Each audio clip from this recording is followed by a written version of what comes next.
Hey guys, it's Bobby Lieber coming to you from the future home of the LGBTQ+ Museum. Everyone is really excited and totally getting along. This happens to be Bisexual Awareness Week, and no one has acknowledged it. Lesbian History Month was in March. Nobody said a goddamn thing. Of course, lesbians get a month and we get a week. So what's happening? Didn't you guys have an announcement? This is a little unexpected, but we are in a throuple situation. You're in a throuple? Let me tell you what's progressive now. Being alone. I love my life, I love my freedom, I love my independence. That's kind of sad. That I don't want to be in a throuple. I don't even want to be in a couple. Billy Eichner, Luke McFarlane, welcome to Joy Breakfast and welcome to Australia. Thank you. Is it your first time here? My first time. Your first time? I have been here before. Excellent. What do you think so far? It's lovely. I wish we could be here longer so I could actually see the city because we're just working. But it's been a blast, yeah. Great. So do we. We wish you here longer. Congratulations on the film. Thank you. A long time for you from inception to now. Yeah. Can you kind of talk us through how it got started and how you got involved in the writing? Sure. I co-wrote it with Nick Stoller, who also directed it, and I had worked for Nick as an actor. Nick directed Forgetting Sarah Marshall and Neighbors and a lot of great things. And he came to me and he said, he's straight, but he said he wanted a romantic comedy about a gay couple because we haven't gotten many of those produced at this scale. But he is straight and knew I was gay, and he said, you want to write it with me and you could start it and I'll direct it. And that was about 5 or 6 years ago, but that was the beginning. Great. How did you two meet?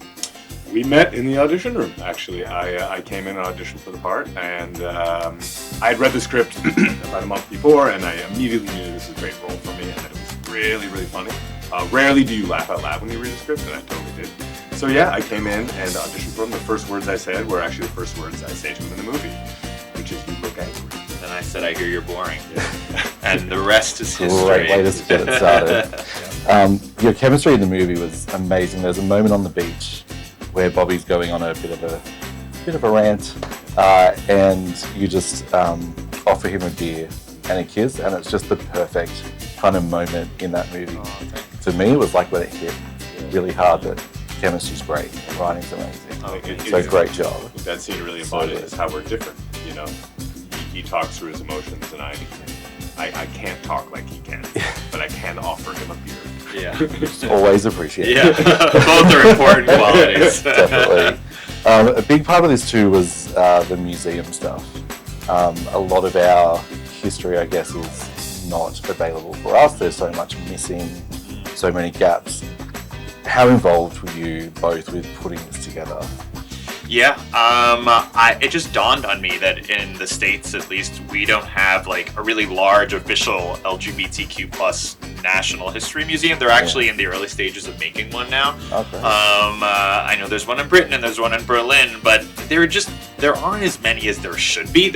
I grew up in New York City, and there's like a museum about transportation, but there's no museum about LGBTQ folks, and that just fascinated me and frustrated me as an LGBTQ person who was never taught their own history, which I think explains a lot about, not everything, but explains a lot of our problems, at least in American culture. I think there's just an ignorance about what our contributions to the world have been. So I thought that would be an interesting place for my character to work at a museum like that. You know, it's a comedy, so there's only so much history we can put into it, but we tried our best. Yeah, the balance between, I guess, the comedy, the drama, and that history was just like the right balance. Thank you. We had an amazing set designer, by the way, and the actual museum, they had created little plaques about all the people. So often between takes, we would walk around and you would read them as if it was a real museum. Yeah. So this is and very moving experience. Yeah, fantastic. people were reading these things for the first time. The gay people on set, straight people. We also had a historian who worked on the movie, who has a PhD in LGBTQ history, Dr. Eric Cervini. Yes. So I didn't just do it all myself. Take the credit. Provincetown was a big set piece in this, I guess. I guess for us here, we don't really know much about that history. Do you guys have a version of a Provincetown in Australia? A place where the gay community has gone to sort of do? I'm just curious. I don't want to say Sydney because I'm from Melbourne. I see. Yeah. But it's definitely Sydney. Yeah. Did you go there and film there on location? We did, yeah. We were really lucky. Actually, our very first day of shooting was in Provincetown. Provincetown is what's known in the States as like a gay enclave. You know, it's like a place where it's not exclusively gay. There are lots of straight people there too. Actually, Nick Stoller, who is straight, who I wrote the movie with, him and his family had a history of going to Provincetown. They loved it too. It's just a very special, unique place where LGBTQ folks can really kind of let it all hang out and be themselves. Feel safe. And feel safe and have fun. And there's also has a very rich cultural history. Tennessee Williams wrote in Provincetown. John Waters lives there. Michael Cunningham, has a long history. Ryan Murphy now, yes. Well. There's a long history of LGBTQ cultural icons who have lived and worked there. Yeah. I guess that's the oldest gay bar in America, if I'm right. I think the A House. I think the one in San one of Francisco, them. the San Francisco gay bar is the oldest. The oldest, yeah. Continual outbreak. I think that's true. Cool. Wikipedia wrong, yeah. Yeah. Like for your character, Aaron, I guess we get that like hyper masculine, gym bro with like the side of showing like really dimensions of the beginnings of queerness. How was that to kind of tap into for you?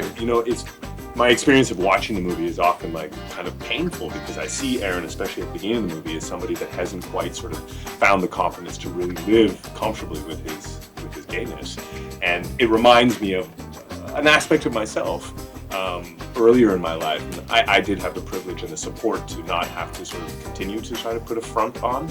So it is always funny going back and watching the movie, going, "Oh God, Aaron, just get over yourself. Calm down." Would you direct in the future after writing, starring? I think I would direct, but directing's a really hard job. Can I say he should? Should? I would like to see. He was very, very helpful as a director. I would like to, but it's very challenging. If there was something I was really passionate about, I would do it. But that's not a job you can just kind of waltz in and wing it. Of course. Well, thanks so much for your time on Joy Breakfast, and congratulations on the movie. Thank you so very much. much. Thank you. Bobby, I had sex with that 65-year-old. Jesus, he's ripped. I know, it's like they injected steroids into Dumbledore. Oh my God, that's Aaron. He's very hot. Gay guys are so stupid. I know. But we've been smart enough to brand ourselves as being smart. It's our little secret.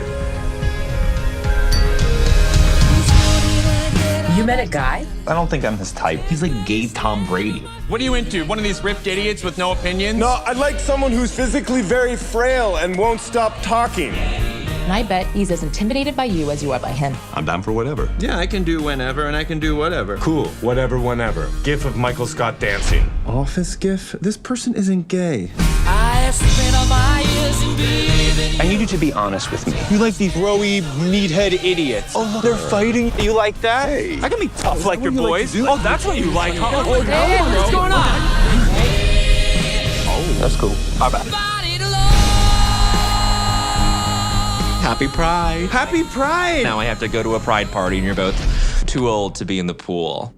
Please leave. People are threatening to boycott the museum. You can't say Lincoln was gay. If we don't do this, we're letting the heterosexual terrorists win. There are trans terrorists too. Caitlyn Jenner. You're so different from me. You're very intense. I like to keep things chill. I can be chill. Just like a manly man. Sup? I got you. Yeah. You gonna need some help here, bro. Hey, I'm gonna need some help here, bro.